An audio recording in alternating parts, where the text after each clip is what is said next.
하나님의 영광이 가득한 성전.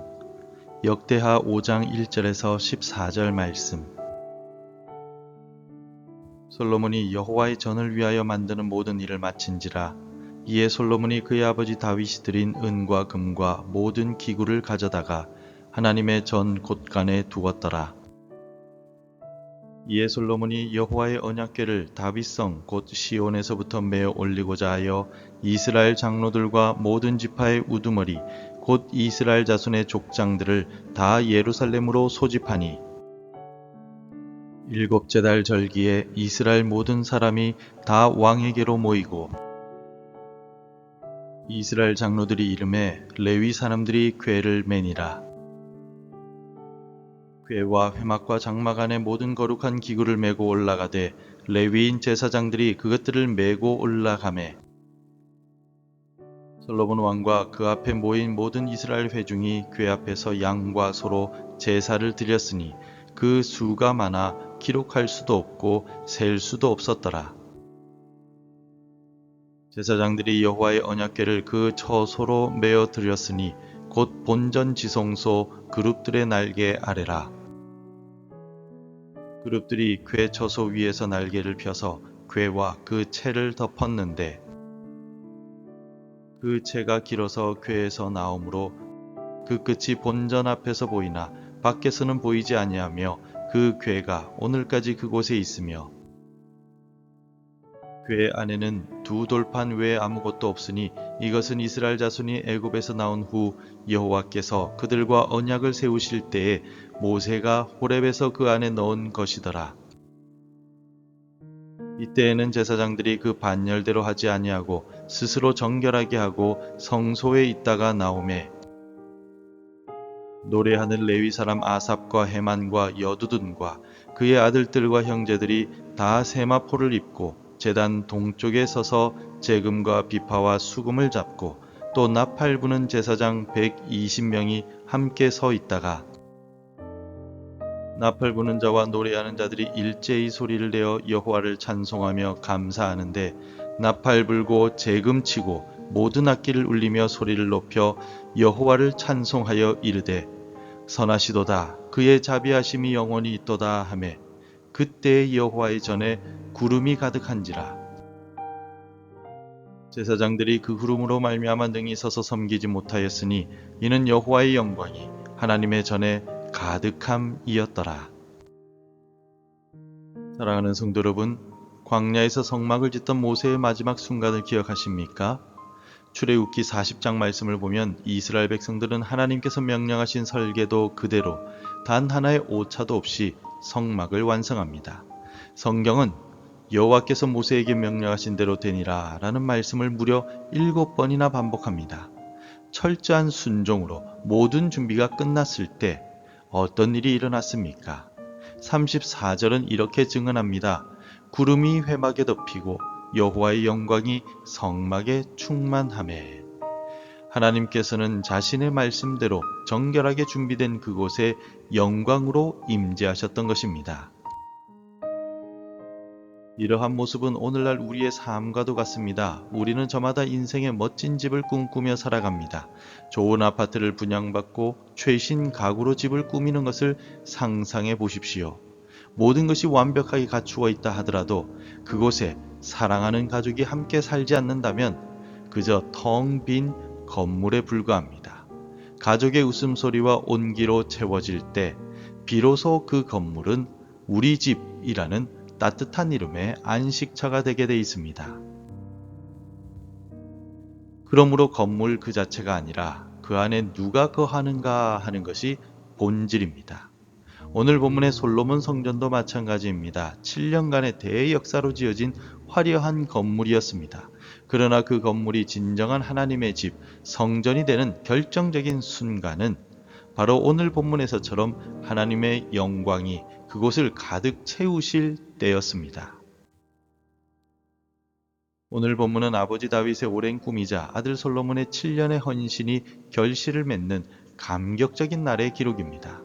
솔로몬은 성전 건축을 마친 이후에 다윗성 시온에 있던 여호와의 언약궤를 새로 지은 성전의 가장 깊은 곳 지성소로 옮기기 위해 이스라엘의 모든 지도자를 예루살렘으로 소집합니다.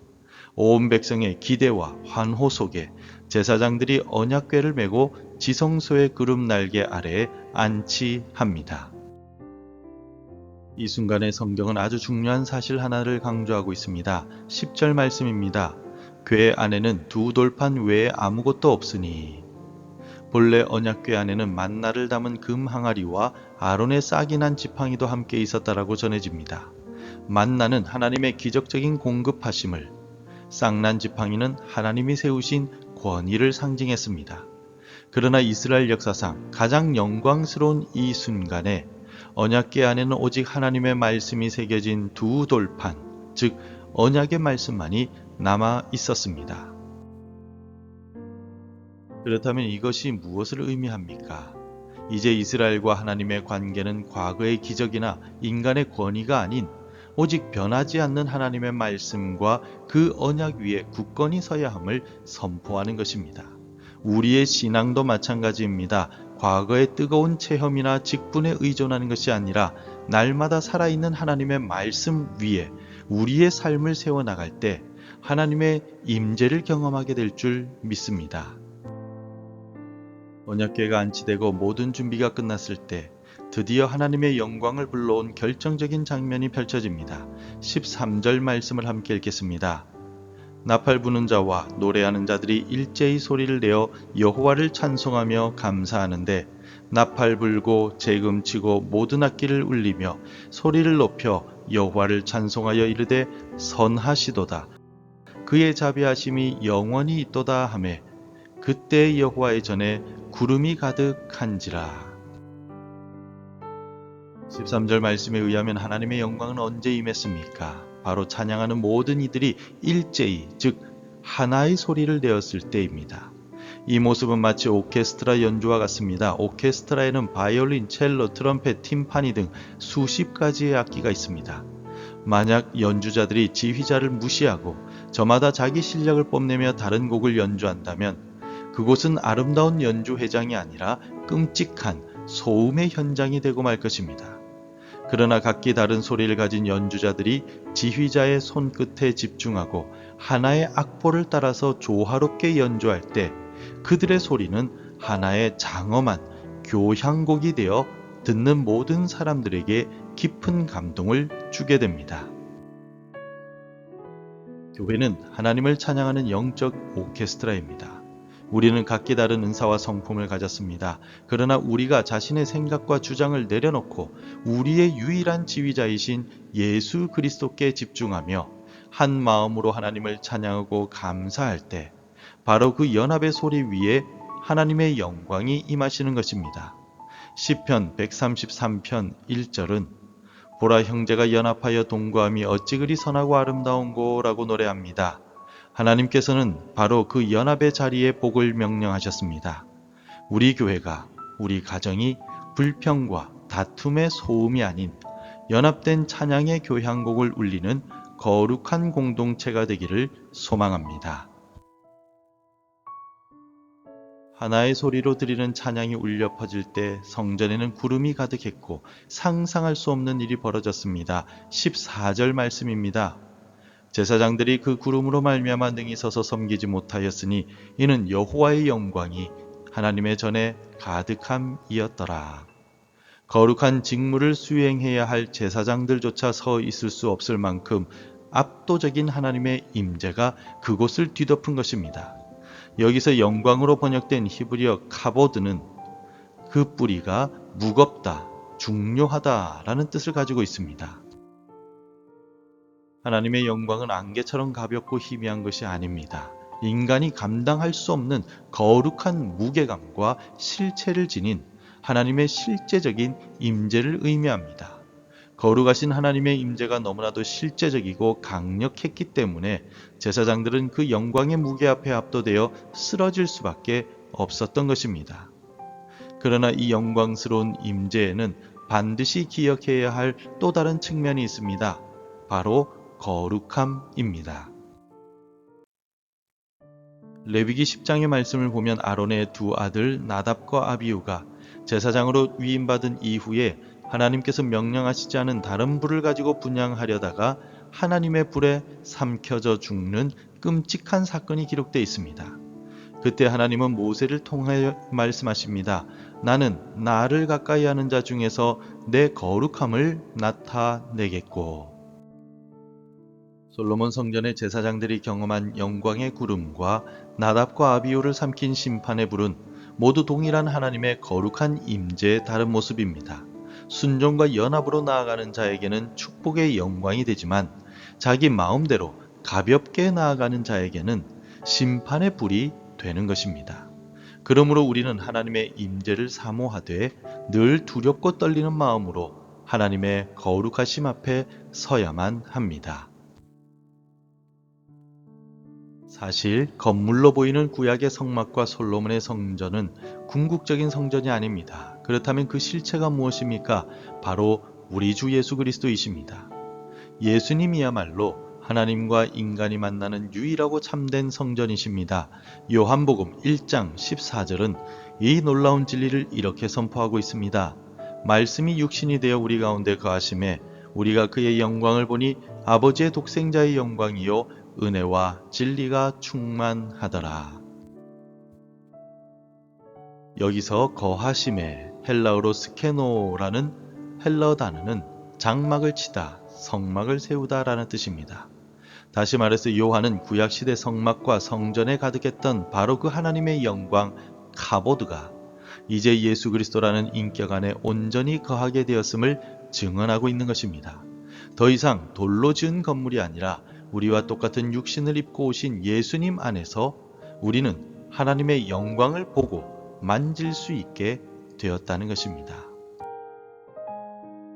그리고 놀라운 사실은 우리가 예수 그리스도를 믿음으로 주님과 연합할 때 성경은 우리의 몸이 성령이 거하시는 하나님의 성전이요 교회 공동체가 하나님의 전이라고 선언한다는 것입니다. 이제 우리의 사명은 건물을 짓는 것이 아니라 성전된 우리 삶과 공동체를 하나님의 영광으로 채우는 것입니다. 그렇다면 어떻게 해야 합니까? 오늘 우리가 한 가지 구체적인 실천을 결단하기 원합니다.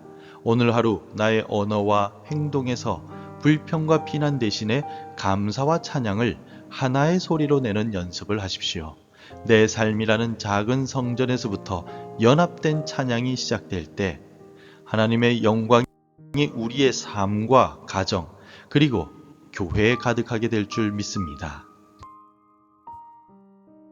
성도 여러분, 하나님은 순종으로 준비된 곳에 임재하십니다. 하나님은 연합된 찬양의 소리가 울려 퍼지는 곳에 하나님의 위엄이 가득하고 실제적인 영광, 카보드로 찾아오십니다.